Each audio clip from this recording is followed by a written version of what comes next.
Bem-vindo a mais um episódio do podcast Juruá 24 Horas e Amigos. E hoje vamos falar, como sempre, de coisa boa. Foi noticiado aí nos últimos dias muito peixe passando ali, né, em Tarauacá, muita gente indo para a margem do rio, muita gente pescando. Cruzeiro do Sul já aconteceu, né, esse fenômeno.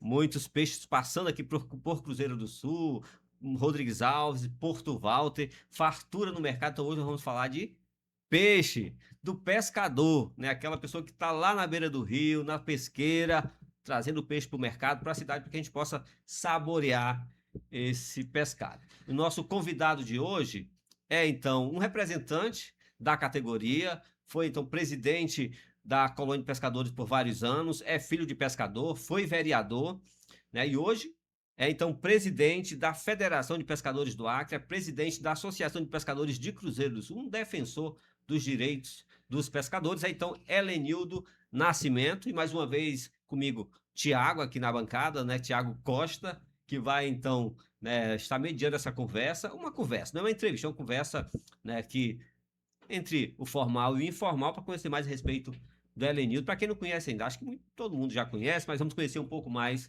sobre esse cidadão, esse cruzeirense, né, que tem lutado, então, a favor dos nossos pescadores. Então, Helenildo, desde já agradeço, né, por ter comparecido, por estar aqui conversando com a gente. E então, fala um pouquinho a respeito da tua trajetória, desse teu contato com a pesca, filho de pescador, pescou por quantos anos? Fala um pouquinho da tua história já. Então, Gledson, é uma satisfação estar aqui com vocês. Satisfação falar um pouco aí da minha história. Não sou ainda cidadão cruzeirense, né? Porque eu nasci no Amazonas, né? E vim para cá pequenininho, né? Pequenininho não, vim mais novo, né? Que pequeno a gente não cresceu muito, né, Gledson? Isso é uma cobrança já, viu? Alguém pode dar aí, algum vereador que está assistindo tem que então dar o... Então, eu nasci no município de Guajará, no estado do Amazonas, né, na extrema da Boa-Fé, né, daqui para lá é um dia de viagem de barco. Nasci e me criei na beira do rio. Quando eu nasci, meu pai já era pescador. Na época, no Guajará, não tinha colônia de pescadores, só tinha em Cruzeiro do Sul. Inclusive, a colônia de pescadores de Cruzeiro do Sul é Z1, porque foi a primeira que foi criada no estado do Acre. E o meu pai foi um dos fundadores dessa colônia, que foi fundada em 1977. Né? Então, para nós, assim, é uma imensa satisfação. Vim para Cruzeiro do Sul, né? E vim para estudar porque onde a gente morava não tinha escola, a gente morava na beira do rio, né? Cheguei na cidade com 15 anos de idade, analfabeto. 15 anos de idade fui estudar a primeira série aqui na escola aqui do bairro da Várzea, né? Conhecida como a Escola Rodrigues Alves, que hoje não é mais escola, eu esqueci, mas tem um órgão do governo que funciona ali, né? Então, o NAP, né? É o NAP. E daí eu vim estudar, mas nas minhas férias a gente ia pescar juntamente com meu pai, que a gente tinha dois barcos, tinha um barco que pegava 16 toneladas e um outro que pegava 7 toneladas, né?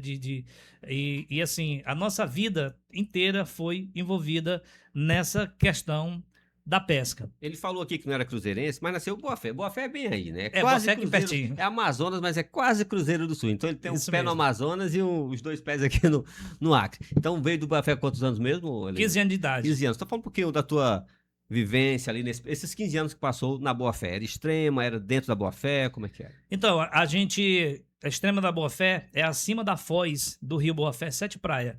Então a gente morava lá, fazia nossas pescarias lá, mas a comercialização era aqui em Cruzeiro do Sul, porque Cruzeiro do Sul é o polo para tudo, né? Guajará, na época, não tinha mercado de peixe, a venda de peixe era ruim, então a gente pescava lá juntamente com meus pais e meus familiares, né? E de 10 em 10 dias, de 15 em 15 dias, variava de pescaria, né? Tinha pescaria que demorava mais um pouquinho, mas frequentemente a gente estava aqui em Cruzeiro do Sul, porque aqui era onde a gente entregava o peixe. E assim, eu não peguei ainda esse período, né? Mas o meu pai, quando ele começou a pescar, não tinha gelo na cidade. Não tinha gelo, nem tinha motor. Então era no sal, o peixe era salgado e vinha varejando. Não sei se muita gente que talvez não conheça, não sabe o que é um varejão, né? Mas varejão é uma vara grande. É uma vara bem grande que vem empurrando na praia, né, empurra no barro para que a canoa possa subir. Então, nessa época, era no varejão e no sal, porque não existia motor na época e também não existia gelo, né? E aí foi quando um grupo de pescadores se reuniu, né, em 1977 para fundar a colônia de pescadores, justamente para tentar melhorar essa condição que era muito difícil. Agora, né, na Boa Fé, nesse período, como é que era? Fartura? Tinha muito peixe? Ah, Gladys, essa nossa região aqui é uma região muito abençoada, né? Você estava falando agora na abertura que Tarauacá estava passando muito peixe. Aqui em Cruzeiro do Sul não passou muito, não. Muito ainda está vindo. Está vindo um cardume de mandinha aqui bem próximo. Está vindo todas as espécies, muito pacu. Então, o peixe aqui nessa nossa região, ele depende da cheia do rio. Se o rio der uma alagação grande, é muito peixe. Quando o rio, a alagação é menor, aí menos peixe no verão. Então, assim, naquele período, claro, com certeza naquele período tinha mais peixe do que agora, porque você sabe que a natureza, ela não consegue repor da mesma velocidade que o ser humano tira, embora que tenha esse defeso, né? Mas a gente não consegue repor. Então, com certeza, o estoque de peixe naquele período era bem maior do que o que é hoje. Então, a fartura era grande. Você comia do que escolhia, até para trazer aqui para vender, você trazia só os maiores, né? Porque os pequenininhos, né, algumas espécies, por exemplo, mocinha, cascuda, essas espécies quase não se trazia, porque queria trazer um peixe, até mesmo porque era mais caro, né? E ganhava mais um pouquinho com um peixe, mais, na linguagem do pescador, o peixe graúdo, né? Mas agora, falando ainda um pouquinho da criação da colônia. Teu pai, né, foi um dos organizadores da primeira colônia do Acre, né, de Cruzeiro do Sul, né? Primeira colônia do Acre. Aí não era fácil, essa época, uma época onde o Acre, Cruzeiro do Sul era mais isolado ainda, né? Hoje já temos aí internet, telefone, nessa época até telefone era difícil. Como é que foi? Você estava sempre presente ali nesse movimento para a criação dessa colônia? Fala um pouquinho da dificuldade que foi nesse período para levantar a documentação, como é que... Então, Gladys, esse período eu não lembro de muita coisa, né? Porque eu também sou novo, né? Sou quase da idade da colônia. Viu, Gladys, viu?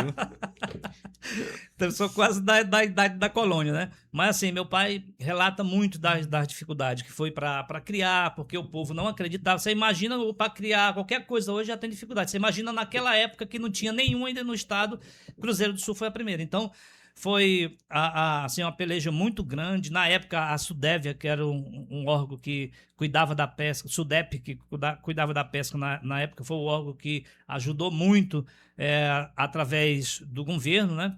Mas foi ali uma dificuldade muito grande, porque o povo não acreditava, os pescadores não acreditavam. E até mesmo porque para trazer os pescadores para hoje tu tem motor ou tem carro, moto, vai rapidinho. E o camarada que morava na distância dessa para vir para uma reunião no varejão? Você imagina a dificuldade que era. Foi muito difícil, né, para a questão da fundação da colônia. Fazendo aqui um registro que quando a colônia foi fundada não existia seguro-defeso, tá? Seguro-defeso já foi bem posterior. O seguro-defeso nessa região é de 1991. De 1991 para cá foi que passou a existir o seguro-defeso, né? E nesse período que foi criado a colônia, era justamente o período que o pescador mais sofreu nessa região. O sofrimento era grande até que eles entenderam que se reunissem em grupos, em grupo, no caso, ficaria mais fácil, e foi isso que fizeram, porque naquele período não existia o seguro-defesa da pesca que existe hoje. Lenilton, agora o que é curioso é que eu pude estar calculando essa data, desculpe se eu vou falar um pouco da sua idade, mas é quase 50 anos já da existência aí, né, do sindicato e afins. E o que é interessante, você falou anteriormente que era uma dificuldade enorme. Eu particularmente não sabia no varejão essa questão, e eu tenho certeza que para trazer todo esse peixe era uma dificuldade enorme no braço e haja força, né? Concordamos. Mas, cara, que impressionante a história do pescador aqui da região da Amazônia. E assim, após toda essa dificuldade, essa união para formar um sindicato. Então, chega a ser muito extraordinário tudo que isso acontece. E como você falou anteriormente, graças a Deus a nossa região aqui é bem abençoada. Tendo a cheia do Rio Amazônia, né? Aqui essa parte do norte acontece que o Acre todo recebe várias piracemas. E como o Gladys também falou no início, a piracema de Tarauacá é só um pouco do que vai acontecer aqui no Juruá. A gente vê, Helenildo, que foram muitos avanços, muitas conquistas, então, da fundação até aqui. Eu lembro do período em que a colônia ganhou ali a fábrica de gelo mesmo, né? A questão da frigorífico lá, né? O caminhão. Então foram muitas conquistas, né? Até aqui, fruto de muito trabalho, né? Buscar, tem que ir atrás, tem que buscar parcerias para poder Desde o isso início, acontecer. né? Já foi assim. essa Então, batalha. tudo na vida é com muito trabalho, né? E Sim. você imagina uma categoria dessa, que eu sempre falo, Gledson, que o pescador é a categoria mais antiga do mundo. Quando Jesus andou no mundo, já tinha um pescador. Mas, infelizmente, também é mais esquecida. Você pode ver que política pública para a pesca quase que ainda não tem. Entendeu? Cria ministério, se acaba ministério, mas enfim, na época foi uma dificuldade muito grande. O saudoso, né? Deputado federal João Tota, na época, ajudou muito, doou uma fábricazinha de gelo, que era o gelo de barra. Essa fábrica ficou pouquinho tempo e não funcionou. E depois disso, há uma outra fábrica, que foi a primeira fábrica de gelo de escama, que a colônia de pescador de Cruzeiro do Sul ganhou, foi do saudoso ex-governador Lei Cameli, que na época ainda era empresário, não era político, né? Então, ele vendo a necessidade, ele doou uma fábrica de gelo para Cruzeiro do Sul, que essa fábrica de gelo, para você ter noção, ela ainda existe aqui em Cruzeiro do Sul. Ela está desativada, não sei o porquê, mas até na minha gestão ela estava funcionando normal, mas infelizmente foi desativada. Mas essa fábrica de gelo, ela ainda existe aqui em Cruzeiro do Sul. Então, saudoso ex-governador Lei Cameli e o ex-deputado, saudoso deputado Tota, foram as pessoas que no início deram essa grande ajuda para os pescadores aqui em Cruzeiro do Sul. Agora falando ainda do Helenildo, presidente da colônia, né? Como que surgiu esse sentimento, essa vontade de ser presidente? Foi por quantos anos presidente da colônia? Como que foi isso? Então, Gledson, você me fez, com essa pergunta, você me fez recordar aqui um passado muito bom. Na verdade, foi um desafio, né? Foi um desafio. Eu vim para a cidade, né? Como falei para você, para estudar, e a gente estudou um pouquinho e eu vi que algumas coisas na colônia podiam avançar. Então, eu comecei a participar das reuniões, comecei a me inteirar das coisas e eu vi que a gente podia fazer mais. E, de repente, o atual presidente, na época, falou que eu estava falando besteira e que eu era um menino que não sabia o que ele estava falando, né? E daí, aquilo ali foi um incentivo, né? Eu mostrei como Deus usou um Davi para matar, né? Imagina se não pode usar alguém hoje. E eu fui ali mais um instrumento que Deus usou para que a gente pudesse fazer o trabalho que a gente fez, que com toda a modéstia, hoje Cruzeiro do Sul é referência a nível nacional. Apesar dos pesares, é referência a nível nacional em relação a algumas organizações que a gente conseguiu conquistar. Inclusive, Gledson, eu fiz um projeto pela Fundação Banco do Brasil. Esse projeto a gente estava pleiteando ele com o Brasil inteiro. E conseguimos a aprovação na época. A gente conseguiu trazer para cá um laboratório de informática, que a gente deu curso de graça para os filhos dos nossos pescadores. Depois disso, a gente transformou essa escola em uma escola de cursos profissionalizantes, que inclusive foram mais de 100 ex-alunos nossos empregados. Em quase todas essas farmácias aqui, tem ex-aluno nosso que fez o curso lá de balconista de farmácia. Não vou falar aqui o nome de algum supermercado, mas em vários supermercados aqui da cidade, a gente tem ex-aluno nosso, empregado que fizeram o curso de balconista de supermercado. Enfim, a gente, Gledson, não trabalhou só a questão do pescador. A gente trabalhou também a questão dos familiares. Inclusive, Gledson, logo que eu assumi a colônia, você fazia vergonha você chegar lá no prédio da colônia, porque era só parecia assim um botequinzinho, um negócio que não dava conforto para ninguém. Aquela sede que existe hoje na colônia foi fruto do nosso trabalho, foi uma emenda do então saudoso deputado federal João Tota, né, que colocou o recurso, e graças a Deus que conseguimos ali construir a melhor sede de colônia de pescadores no estado do Acre, também fruto aí do nosso trabalho. E depois disso, conseguimos também caminhão. A colônia de pescadores foi em 2009, a gente conseguiu, via Ministério da Pesca, um caminhão novo, que era justamente o caminhão que fazia a entrega do gelo para os nossos pescadores, e aquele caminhão estava ali à disposição para servir pescador. Então, assim, foram muitas conquistas que a gente teve, e assim, uma dessas conquistas eu não posso esquecer, Gledson, que é em relação às mulheres. Inclusive, teve um repórter aqui, engraçadinho, né, que na época chegou lá para me entrevistar e viu uma pescadora lá e falou: "Não, é pescadora?" Eu digo: "Tira minha carteira também, que eu quero que ela vá pescar comigo." Porque para muitas pessoas acho que o pescador tem que ser feio, fedorento, entendeu? E não é isso. A gente sofre muito preconceito, principalmente as mulheres pescadoras, por conta disso. Então, eu fui um dos defensores, porque na época, para tirar a carteira de uma mulher, era o maior preconceito que a mulher passava, entendeu? Inclusive, quando eu tive em Brasília, na primeira conferência nacional, não sou velho, sou novo ainda, mas eu faço parte dessas lutas em Brasília desde a primeira Conferência Nacional de Aquicultura e Pesca, entendeu? Então, naquela primeira conferência, não posso deixar de falar aqui o nome da Fátima. A Fátima foi minha vice-presidente ali na Colônia de Pescadores por vários anos e ela me acompanhou, né? Ela sempre me acompanhava, né, nessas viagens que eu fazia. Nessa primeira conferência, a gente, quando terminou ali, foram 3 dias, o segundo dia, a gente ficou até altas horas da noite comemorando a conquista. Por quê? Porque abriu as portas também para a mulher ter esse direito.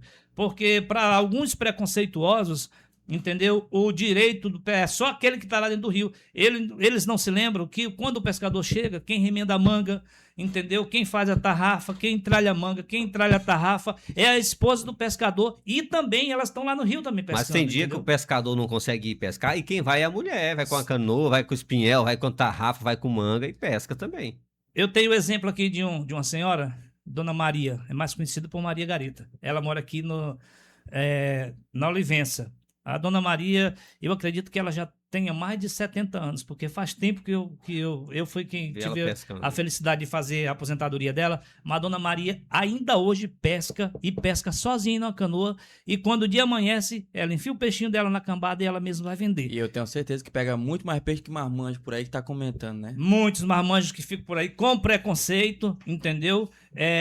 Com as mulheres, achando que a mulher tem o direito, sim. Isso é um direito conquistado e está na legislação. Agora precisa de alguns preconceituosos descer um pouquinho o nível e ter mais um pouco de respeito pela nossa categoria. Uma grande conquista também desse nosso mandato foi o mercado, né? Mercado do peixe, que hoje a gente tem o maior e melhor mercado de peixe do estado do Acre. Uma emenda que foi colocada pelo Gladson, quando ainda era deputado federal, executado pelo Wagner Salles, que era o prefeito, mas foi uma briga nossa. Inclusive, fiquei uma semana em Brasília, na época, na casa do Gladson, e graças a Deus, hoje o Cruzeiro do Sul dispõe do melhor mercado de peixe do estado do Acre, né? Outras muitas conquistas, como, por exemplo, cursos, os primeiros cursos para pescador, registro de embarcação, que na época nem Marinha tinha aqui em Cruzeiro do Sul ainda. A Marinha vinha de Iranepé, mas a gente fazia esse contato para vir legalizar o nosso pessoal. Hoje a gente continua ainda com essa parceria com a Marinha, mas vários pescadores nossos fizeram cursos, enfim.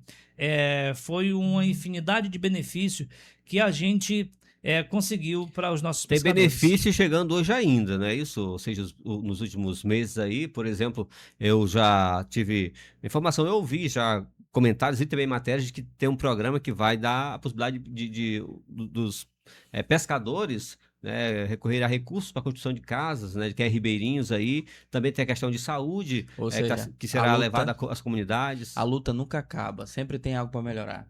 É isso mesmo, a luta continua, né? A luta nunca acaba. Como eu sempre digo, a gente mata um leão, mas no outro dia fica 10 amarrado pro outro dia, né?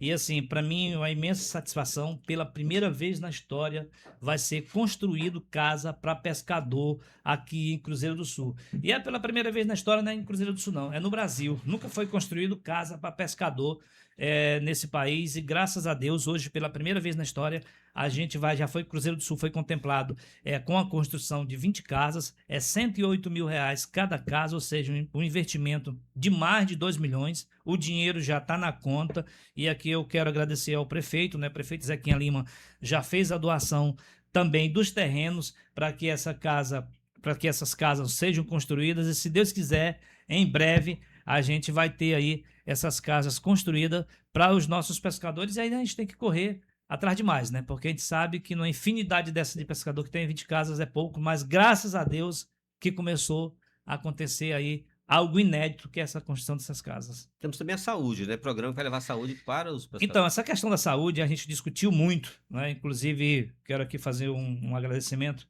à Alcione, né? Que é a representante, vice-presidente da Associação de Pescador aqui de Cruzeiro do Sul. A gente esteve em Brasília, né? Na conferência, e o pessoal do Ministério de Saúde, do Ministério da Saúde também participaram dessa conferência juntamente com a gente. E graças a Deus que o governo federal, isso aí já é uma política que já existe no Ministério da Saúde, os prefeitos só têm que aderir a esse programa, que é o Programa Saúde das Águas. É uma equipe médica que será contratada para consultar pescador e pescadora, principalmente as pescadoras que moram nas beiras do rio, local distante. Tem pescador aí que nunca foi no ginecologista, mora longe da cidade, quando vem na cidade deixou as crianças em casa, os bichos que ficou lá, tem que voltar rápido, não tem tempo para ir no posto de saúde. Enfim, esse programa, o Ministério da Saúde está colocando barco à disposição da prefeitura, barco, motores, barco equipado, caminhonete, 50 mil reais para contratação da equipe, 60 mil mensal para manter a equipe, e a prefeitura que conseguir bater a meta será dobrado o valor desse repasse para que os nossos pescadores, para que os nossos ribeirinhos sejam consultados. Temos também que está em andamento, isso aí ainda não aconteceu, ainda já aconteceu no estado do Pará. No Acre não aconteceu ainda, mas a gente já está com uma conversa com o pessoal do INCRA. Inclusive quero agradecer aqui o Idelbrando, que é o superintendente do INCRA, que é a criação dos pai pesqueiro. Né? Infelizmente, esses pescadores que moram na beira do rio, nenhum tem documento da área, porque ali tudo é área da União. Só que, através de uma luta nossa, junto à bancada federal do estado do Acre e junto ao governo federal, o governo federal reconheceu os pescadores como beneficiários da reforma agrária. E isso é importante, porque agora nós vamos ter a condição. Claro, isso é um programa novo, não aconteceu ainda no Acre, aconteceu em um estado apenas no país, que foi no Pará, mas esse pai pesqueiro vai dar a possibilidade que a gente tenha agora também acesso às políticas públicas, porque agora o INCRA, nós somos reconhecidos também como beneficiário da reforma agrária. Isso são avanços importantíssimos, isso são grandes avanços para o setor pesqueiro. Agora sim, é muita luta, muito trabalho, porque, Gledson, para ajudar não tem muito não. Agora, para atrapalhar, meu amigo, é neguinho aí toda hora, entendeu? Isso acontece em todos os segmentos. Todos os segmentos, é verdade. Mas, agora partindo para um lado mais... causa mais alvoroço, né? Nós tivemos a divulgação nas últimas semanas, né, da quantidade de pescadores que nós temos no Acre, mais de 20 mil. Para a região do Juruá, se eu não me engano, aproxima dos 15 mil. Tivemos denúncias já há algum tempo aí de carteiras que foram tiradas de forma irregular. Sou como presidente da federação, como é que você observa? Existe realmente? É algo que tem que ser investigado, tratado de forma... Então, Gledson, em toda categoria existe o bom e o ruim. Infelizmente, sempre tem aquele que está ali para manchar a imagem da categoria. Isso é em todas as categorias. E para isso está aí a Polícia Federal e os órgãos de fiscalização para fazer esse trabalho. A gente ouve sim muitas reclamações, e a orientação que a gente faz é que procure a Polícia Federal. Inclusive pessoas que tirou carteiras e que foram enganados.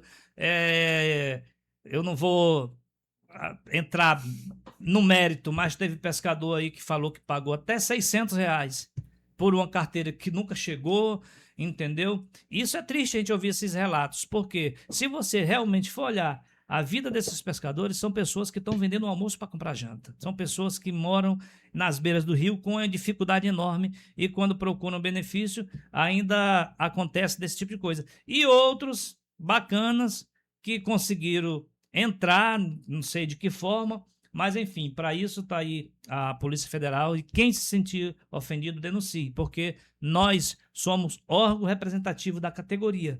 e não de fiscalização. Mas a gente ouve isso aí, inclusive já foi procurado por algumas pessoas e tem orientado, procure a Polícia Federal para que você seja ressarcido do prejuízo ou para que as pessoas que estão recebendo indevidamente possam ressarcir os cofres do governo. Mas para você ter uma ideia, só para você ter uma noção, tem muitos pescadores aí que deram entrada no seguro-defeso sem ter carteira. E prometeram defesa para esse pessoal, sendo que o pessoal tem carteira. E eu ainda não vi ninguém receber dinheiro do governo federal que esteja habilitado, como diz a lei. Mas tem muitos pescadores aí que pagaram uma quantia X, entendeu? Para tirar o defeso, sendo que nem carteira tinha. Isso para nós, assim, é algo que nos deixa muito triste, porque aproveita da inocência das pessoas. Sabe que a grande maioria não tem o conhecimento e, com isso, passa por esse tipo de situação. O Helenildo, pescador, ainda pesca? Pesco. Ainda pesco, inclusive, infelizmente, nessa pescaria de Mandim, né? Fui esporado aí por uma raia. Nosso amigo Sidney ainda viu quando eu estava indo com a perna aí enrolada, né? Estava numa pescaria e, infelizmente... mas aqui eu quero falar algo bem interessante. Eu fui esporado por uma raia, né? E fui ali para o hospital, tomei medicação e depois que melhorei, uma senhora falou: homem, é bicho mole. Imagine se sair doesse tanto da dor de ter um filho. Digo, minha amiga, se a dor de ter o filho doesse tanto das paradas de arraia, a mulher quando visse o homem corria com medo, porque, meu amigo, o negócio não é fácil. E essa experiência não foi só o Helenildo que passou, não. São vários pescadores que vivem essa experiência da raia, né? Não, vários pescadores, mas assim, o que eu achei mais impressionante nessa Piracema de Mandim, Gladys, conversando com um amigo, né? Foi uma pessoa que estava pescando o Mandim, né? Num caniço. Ele deu uma música tão grande que o Mandim subiu e desceu, o esporão deu nas costas dele, que ele fez para fazer uma mini cirurgia para poder tirar o esporão. Tô gostando, Helenildo. Conta mais uma história de pescador aí pra nós. Não, eu não vou falar que é de pescador não, porque eu cheguei a ver também um pescador que tava com a mão amarrada lá, enfaixada, ia passar bem um mês sem poder pescar. Realmente. Tá com 2 meses e ainda não consegue fato. trabalhar. O Vanderlei, numa parada de Mandim. A mão dele infeccionou, inclusive a mão dele ficou toda inchada. E ainda está inchado, inclusive foi um dos pescadores que foi preciso da gente ajudar, porque infelizmente ficou impossibilitado de trabalhar. Mandim é bicho reimoso. E aí tem alguém que diz assim: o Mandim é caro. Vai lá pegar umas paradas de Mandim, você vai achar barato aquele do Mandim no mercado. Eu lembro que ele relatou também que o único vínculo de trabalho dele era pesca e estava impossibilitado de fazer, porque não conseguia. Justamente por isso que a gente teve que ajudar ele. Eu também tenho um sobrinho que ele pegou umas paradas de Mandim, que dessas paradas de Mandim ele foi internado 2 vezes na UPA. Porque não conseguiu achar o esporão e a mão dele muito infeccionada, muito inchada, né? Ele foi internado ainda 2 vezes na UPA para poder tirar esse esporão de Mandim da mão dele. Então, assim, tem umas histórias bem complicadas nesse meio. Ou seja, vida de pescador é uma saga, porque não é só o Mandim que é um risco, mas tem a cobra grande, tem o jacaré. Vi que você já matou um jacaré também de 13 metros. Não, Mandim é menos mal. O Mandim é um negócio que você sabe que dói ali, mas não mata, né? Agora, a gente sabe que nessa nossa região tem muito jacaré, tem muita cobra. Não agora recente, mas já teve casos antigos que vários pescadores mergulharam. Inclusive, meu pai tem um pescador aí, que era mais conhecido por Zé Pirrola, e esse era o apelido dele, mas ninguém conhecia ele pelo nome, só conhecia por esse nome, Zé Pirrola. E ele mergulhou na manga do meu pai, a manga estava enganchada, né? E nunca mais ele buiou, nunca mais apareceu, procuraram, a água era rasa e, enfim, ninguém sabe o que foi que aconteceu, mas infelizmente, Zé Pirrola, que era um amigo nosso, inclusive sócio da colônia, pescador mesmo ativo, mergulhou e não voltou mais. Não foi só esse caso, foram vários casos, né? Então, o pescador, ele lida com a carapanã, ele lida com pium, ele lida com a cobra, ele lida com jacaré, ele lida com a onça, porque nesse período de verão que tem que mariscar nos lagos, tem que ir pescar no lago, tem que varar a canoa e tem que ir por terra. Então, assim, a vida do pescador é uma vida muito arriscada, infelizmente não é fácil, né? É por isso que hoje o pescador não quer que seu filho seja pescador. Não é porque seja desonroso, não. É pela dificuldade e pela falta de valorização que tem dentro da categoria. Para você ter uma ideia, nós estamos brigando agora para que os candidatos coloquem no seu plano de governo a pesca. Nunca na história, no estado do Acre, a pesca entrou dentro do calendário de nenhum governador. Entendeu? Isso é um absurdo. Uma categoria dessa, para você ter uma ideia, Gledson, nós temos um problema muito grande que o Brasil não tem um censo pesqueiro. O Brasil não sabe o que é esse produto de peixe. Mas em 2017, a UFAC fez um trabalho aqui em Cruzeiro do Sul, foi catalogado mais de 286 espécies de peixe diferentes em Cruzeiro do Sul, e só o peixe da pesca artesanal que foi comercializado no mercado principal foram mais de 3 milhões de reais em 2017. Mais de 3 milhões, só o peixe da pesca artesanal. Então, uma categoria muito importante, mas infelizmente esquecida. Nós nunca fomos inseridos em nenhum plano de governo. A gente está trabalhando isso. Inclusive, quero aqui fazer um agradecimento ao Paulo Ximenes, né, que é ex-superintendente da pesca. Quero fazer um agradecimento ao Petecão, que são essas pessoas que estão lutando com a gente lá em Brasília para mudar esse conceito da pesca artesanal no nosso estado. Agora conta, já enfrentou alguma fera nas suas pescarias? Já. Infelizmente, nas minhas pescarias, já enfrentei 2 jacaré, né? Um foi numa pescaria e outro foi noutra. De quanto metro, Elenildo, cada jacaré? Cara, assim... 3,5, 4... 13 metros. 13 metros. Caramba! Esse 13 aí foi o Gledson que aumentou. Mas assim, ó, nessa região aqui, não tem muito jacaré grande. Esse jacaré grande que me atacou, eu tava lá pescando abaixo do município de Pixuna, no Amazonas, né? Quando eu fui atacado, bem que a canoa era grande, fui atacado por um jacaré. A gente estava perto da beira, né? Deu tempo pular e se salvar ali das garras daquele jacaré. Pra você ter uma ideia, o jacaré era tão grande que o meu pai tinha uma espingarda na época, ele deu um tiro nele de espingarda, ele fundou e pouco tempo estava boiado de novo, porque o chumbo, ele não rompe o jacaré quando ele é grande, só se for de bala, senão não mata, né? Mas enfim, pescador passa por essa situação. E outra vez eu passei também por essa eu não sei o que era. Sei que pau não era um bicho. A gente estava pescando, né? A gente estava pescando dourado. E num lance que não tinha pau, de repente a manga enganchou, né? 2 horas da madrugada. Era eu e um primo meu, na época a gente pescando. E a gente puxou a manga, que a canoa era pequena, que a manga de pegar dourada é uma manga muito pesada. A gente puxou, não conseguiu puxar a manga toda e ali amarramos a manga no banco da canoa e ficamos esperando que alguém viesse socorrer a gente, né? E ali, o rio bem cheio, com pouco tempo, a gente começou a subir. A canoa começou a subir no rio como se o pau fosse andando, subindo no rio. E aí a gente ficou desesperado. Também foi por pouco tempo, aí soltou, né? Esse bicho soltou da manga, e a gente terminou de puxar a manga, também ninguém viu nada, ninguém sabe o que era. Pau não era, entendeu? Mesmo o bicho que levou o pescador, aquele pescador. Não sei qual é mais, mas tem umas histórias aí bem... Mas tinha uma força extraordinária pra levar vocês dois dentro de uma canoa, hein? Tinha uma força extraordinária. A cobra é grande. Não, mas essa força extraordinária... Por exemplo, eu peguei um filhote uma vez mais meu pai que deu 70 quilos. Pesou 70 quilos o filhote. Rapaz. E Era o filhote, mas se fosse o pai, era o filhote. Era um filhote.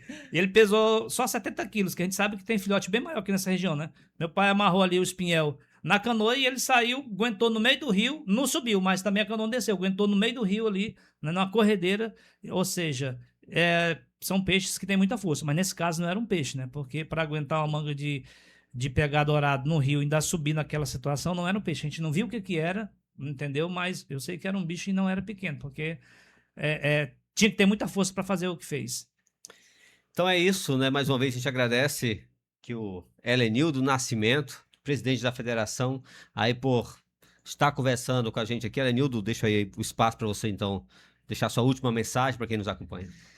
Então, dizer que a luta continua, inclusive a gente está lutando para que essa portaria 48 seja mudada, porque a portaria da pesca hoje é por estado e é um equívoco ser por estado, essa pescaria teria que ser por bacia, né? Esse é o correto, mas a gente está, inclusive eu faço parte também do CPG do Norte, né? Eu tenho essa satisfação, né, da região norte, eu que represento o CPG, e a gente está discutindo isso dentro do CPG, a mudança dessa portaria que não seja mais por estado e sim por bacia. Agradecer aí a todos, quero agradecer minha diretoria, o povo que trabalha com a gente, agradecer todos os pescadores e deixar aqui um recado que nós precisamos, nós representantes de instituição de pesca, nós mudamos de endereço, mas os nossos problemas são os mesmos. Nós precisamos estar cada vez mais unidos, porque com união nós vamos conseguir o nosso objetivo,